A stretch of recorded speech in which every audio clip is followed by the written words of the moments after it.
Okay.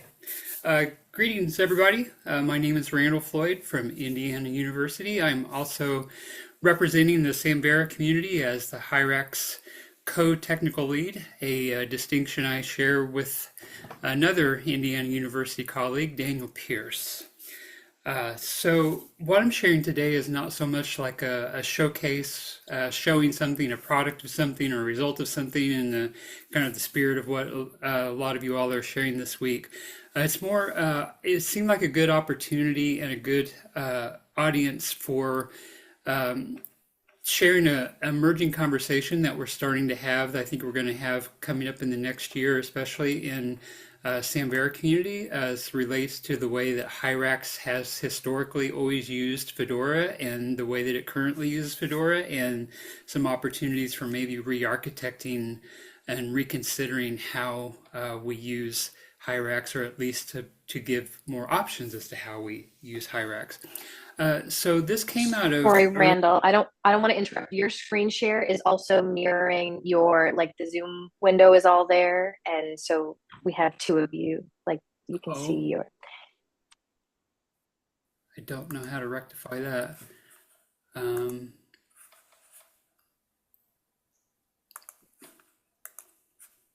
Not sure what you mean exactly. Randall, I think the best thing if you click the leftmost to minimize that as much as There you possible go. and kind of move That, that up to the corner, that deals with it. If you, yeah, yeah, those that's things perfect. that you can't see as presenter, right? Sorry about that. That all good. Go Uh, ahead. Sorry. That's all right. And if I'm talking really fast, it's because I've had a hard time getting this thing in under my time slot as I've tried to go through it. So, anyway, this came out of conversations in early October. That was a meeting convened among Samvera and Fedora team members to help everybody on both sides understand just exactly how it is that Hyrax uses Fedora in the kind of in the weeds, the details, and that turned to issues talking about performance, which has always been a conversation. And it was the usual suspects among us, the Samvera core team and the Fedora core team. And Notchade, if people in this audience don't know who that is, they're a very strong service provider and contract developer Samvera space. And point that out to, I want to credit Nick specifically from Notch8 because he led us into a discussion that has surfaced many times in our history, that because being a newer face in the spheres things, I think he was able to point out some obvious things, that maybe some things that we had stopped talking about over time. It led to a discussion, about dealing and managing this real and or perceived performance disparity in Hyrax on Fedora, whether you're talking about disparity in performance between our supported configurations of Hyrax on a database versus Fedora, or even the way that performance disparity between what we experience and what other non-Hyrax, non-Samvera users experience with Fedora. So first, I have to give a very, very brief history lesson.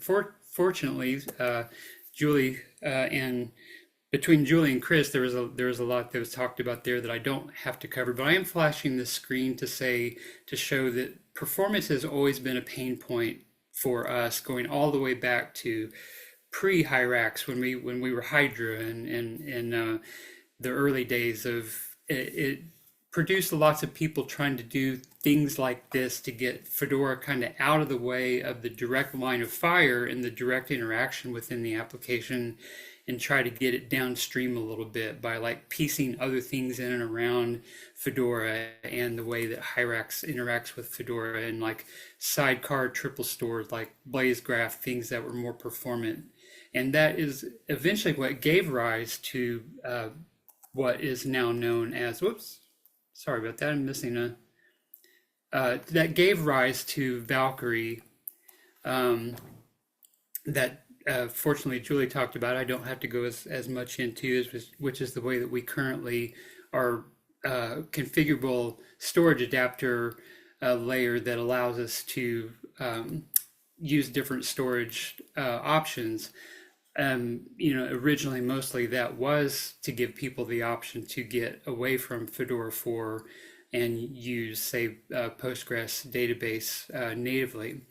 So as a segue, that to bring that to where we currently are, we currently have two supported strong viable configurations using the thing that we call Valkyrie, it makes a distinction in storage adapters so that you can mix up with different strategies. So like it makes a distinction between a storage adapter and a metadata adapter, but in its kind of most performance, simplest form, if you're doing Hyrax on Valkyrie with, say, Postgres, it looks probably something like this. Your metadata adapter is Postgres, and you're probably doing something very POSIX-like for your storage adapter. Be it we have a easy to configure version disk option, or the easy to configure an S3 option. If you're choosing to do Fedora 6, that's most people that are choosing to do that deliberately are probably using Fedora 6 as both the storage and the metadata adapter. And of course, Fedora 6 could be handling the storage on top of S3, but you're still going through the Fedora API to get there. So fortunately, because of Julie's great conversation about Valkyrization, I don't have to go too much more into that, except just to say that Valkyrie is the data configurable adapter layer that Hyrax now uses to talk to either of its storage options. So that always leads to this question then of, well, which configuration should I choose? Why would I choose one of these over the other? And that inevitably goes back to a slightly awkward conversation to manage, which is about performance. Because obviously this is going to be a very, very performant option, and maybe you're downstream from your preservation layer and you don't have to worry about the fact that you're not really getting complete and total preservation promise if you go with something like a very performant raw database with just disk or S3 for media digital objects. On the flip side of that, if you're using Fedora 6 under Hyrax, even if you're just treating it like a black box, because Fedora 6 is a true preservation platform, you're getting preservation built in. And so this immediately sets up a question of you're having to explain to people that one is really good at performance and the other gives you a true preservation repository.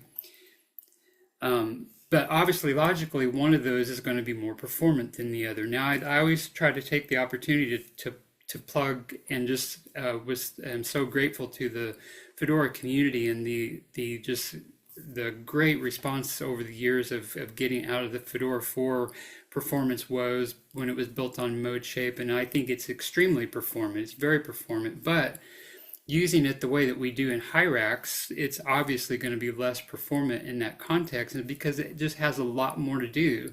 It's a RESTful API over HTTP compared to, say, a straight up database message-based protocol. It's dynamically offering native linked data support, versioning, it's having to shred that down into transparent persistence via OCFL, authorization. It just has a lot more to do. It makes more sense that it would be slightly less performant. Fedora Hyrax itself, if you're doing this, has a lot more to do than if you're just doing the database option. It has to speak linked data, it's walking graphs, it's mapping predicates, it's doing a lot more to make sense of that preservation repository that it sees on the other end. And so we end up in this slightly awkward then conversation of, well, so you're saying that we have to choose then between performance and preservation? And the answer is, unfortunately, yes, right now, because we have always been treating these two things as the same kind of thing. Application persistence being that fast, immediate, raw, interactive thing that drives the Hyrax application, versus a preservation persistence, which is, persist things in a way that gives you preservation promises and conforms to a preservation repository platform. So we've been treating those as if they're the same thing, but the problem is one is an apple, one is an orange, and those are never going to equal the same thing. Or to maybe put a little more finer point on it, we're using Fedora probably wrong, and we always have been, hence the performance woes. So again, to credit Nick from Notch 8, pointing out the obvious of conversations that have gone by the wayside over time is, well, why do you have to choose? Why not performance plus preservation? Why can't you have both? Why can't you have an apple and an orange? Why can't you have something that looks a little bit more like this, where you have application persistence, which is very performant and drives the functionality of the application, but then downstream somewhere you have true preservation persistence, and you have the ability to populate preservation persistence, probably needs to be asynchronously so that it's not in the way of the application. And for people who have been in the community a long time and remember these conversations from the past, and you're groaning slightly and saying, well, we've been down all these roads before. In fact, isn't that how we got to Valkyrie? And, here we are talking about it again. The problem is that Hyrax, or Samvera as a solution bundle, has never owned that. It's never offered that as a thing, something that you can just get if you out of box, if you configure it that way. And that's what we're talking about. That's what we're trying to revisit. That's what we want to try to work on and offer. And as it just so happens, I think we're in an opportunity to do so that we weren't in before, because we didn't have the right pieces. So now we have the Valkyrie adapter storage layer, and so it just kind of intuitively comes to mind and makes sense that, well, now you know how to talk to Postgres, you know how to talk to Fedora 6 via the Valkyrie metadata adapter. So why can't you just have some event-driven services as kind of like a preservation component wrapped under the umbrella of what we might call like a preservation adapter that can populate and keep in sync your downstream preservation persistence via the same kind of adapters that you would use if you were just doing Fedora 6 just straight up in Hyrax. And then we have something else we didn't have before. We have transparent back in the Fedora backend, so that you could even conceive of like adding a tool set that lives in companion with these preservation adapter and services, so that you could directly like make sense of the OCFL store itself if you wanted to do something at a much lower level than the Valkyrie adapters using Rails or Ruby code. So I want to be sure and also say that to not anybody who's a Hyrax adopter to not panic and thinking, okay, we're forcing yet more change on you. Because when Nick from Notch 8 put this out into a conversation in Slack, there was the immediate kind of, well, this is yet more kind of churn and change, and we have already just gotten out of or are about to get out of the Hyrax cul-de-sac that we've been in. We chose to do this. We're almost there, or we are there. We're using Valkyrie on Fedora 6, and we got there through lots of this. And now you're saying that, well, we're going to re-architect it slightly again to where it really is supposed to look like this, to where you have to figure out now how to wedge in your Postgres database, and you're going to have more pain like this. But I want to be sure to say that that's not what we're saying at all. We're talking about an additional thing, and like an additional like layer and adapter that you could choose. And it makes sense that you would be able to stop at just Fedora 6, because to make it work ideally at all, you would use the existing Valkyrie and Fedora 6 adapters that we already have. So naturally, you would be able to just stop there if you wanted to. So to conclude, what we're looking at hopefully is the ability to support 3 distinct storage configurations. So like Hyrax using Valkyrie directly, just fast performant database, Hyrax on Valkyrie on Fedora 6, or a combination with the introduction of a preservation adapter that can take care of a preservation persistence and still have performant database driving the your application in the application persistence so that you can have an apple and an orange.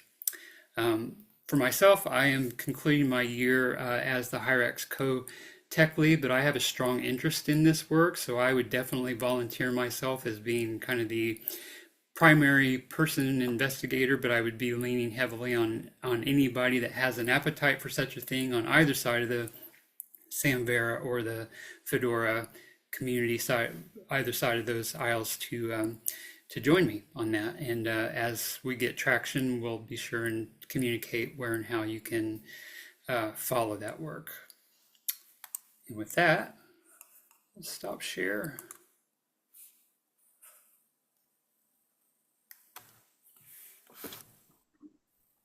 Thank you, Randall. Thank you for that. That was definitely a very intriguing proposal and concept, and I'd love to have this conversation more broadly and bring some other brains into the chat.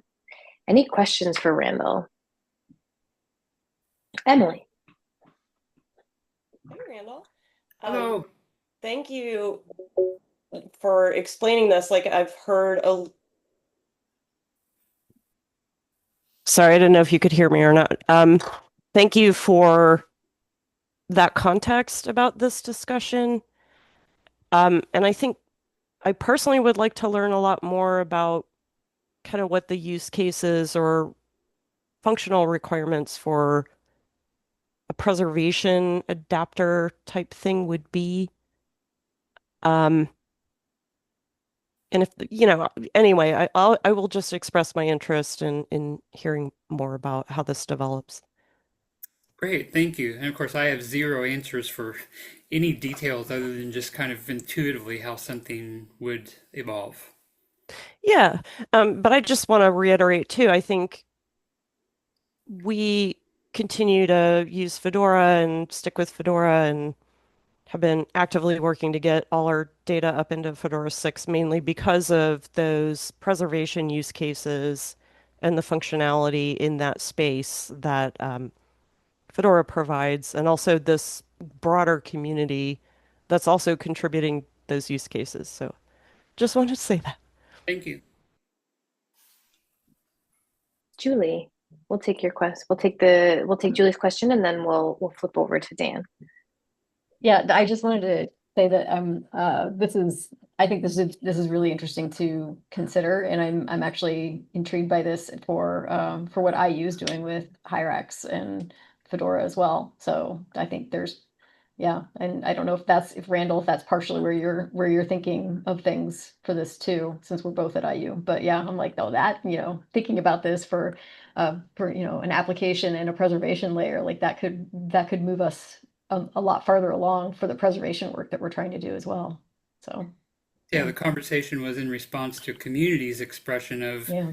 pain points, but you and I know very well the pain points on our own home turf. Right. No. So I'm in too. Yeah. All right. That's great. Thank you so much. And yeah, we will. It sounds like there's certainly interest in this room today, but I can envision that there is general interest in continuing that conversation or kind of hearing expanded thoughts on what that looks like. So we will keep everybody informed on that. So thank you.